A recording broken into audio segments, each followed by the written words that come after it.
What's good, everybody? What's good? What's good? I pray that you're having a blessed day out there. But today, I want to talk about when Israel left Egypt and how that truly was a significant moment. Like when I first read the scriptures, I'm pretty sure you read the scripture or you see online when people make jokes about Israel when they started worshiping the golden calf and how Moses came down was very upset, very wroth with them.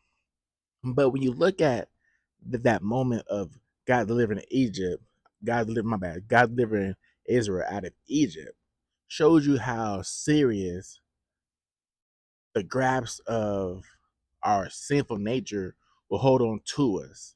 And a lot of us will still have that urge, still have that desire, still have those thoughts in their head to want to go back to the past where they are being delivered out of. Because when you look at the story of how Moses was being led by God to deliver the children of Israel out of Egypt, right? When they was being delivered and they crossed through the waters, and then they made it to the land, but they was traveling around in circles for like years after years after years because they still had that nature inside them, that the desire, that lustful desire of wanting to go back to Egypt. They would mourn, they would murmur, they would talk about, the God deliver us over here so we could die over here, like they wanted to always go back to Egypt, which is a part of their sinful nature because the Egyptians was causing the children of Israel to revolt, causing the children of Israel to worship other deities, causing the children of Israel to sin against God. But also Egypt was killing the Israelites.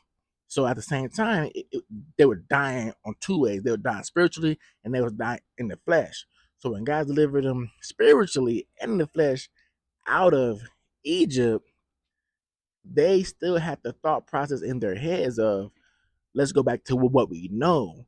And when you think about that now, when you become enlightened and when God, shake up your world, rock your world and make you follow him, every now and then we still have those desires of wanting to go back to what God is delivering us out of. Like whatever you're struggling with, whether it be, alcohol, smoking, whether it be going to clubs, stealing, or adultery, having sex with other people, fornication, whatever case it may be, whatever your sinful nature is that is still a hold of you today. Think about that. That is kind of like what Israel was going through when they was being delivered out of Egypt. Even when they reached the land and they was being led by God, when they saw the wonders of God, when they saw the miracles of God, they still wanted in their hearts to go back to what they used to know, which is why with Moses, because Moses was there holding down the law of God, keeping the children of Israel in check, making them obey God.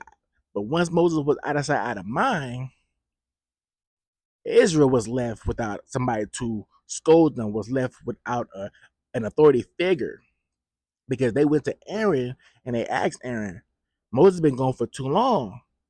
Give us a God that we could worship, which is a sign that they have not been fully delivered out of their sinful nature. So think about that story nowadays made me think twice about judging Israel because there's a lot of things people today in times, myself included, are struggling with to come out from up under.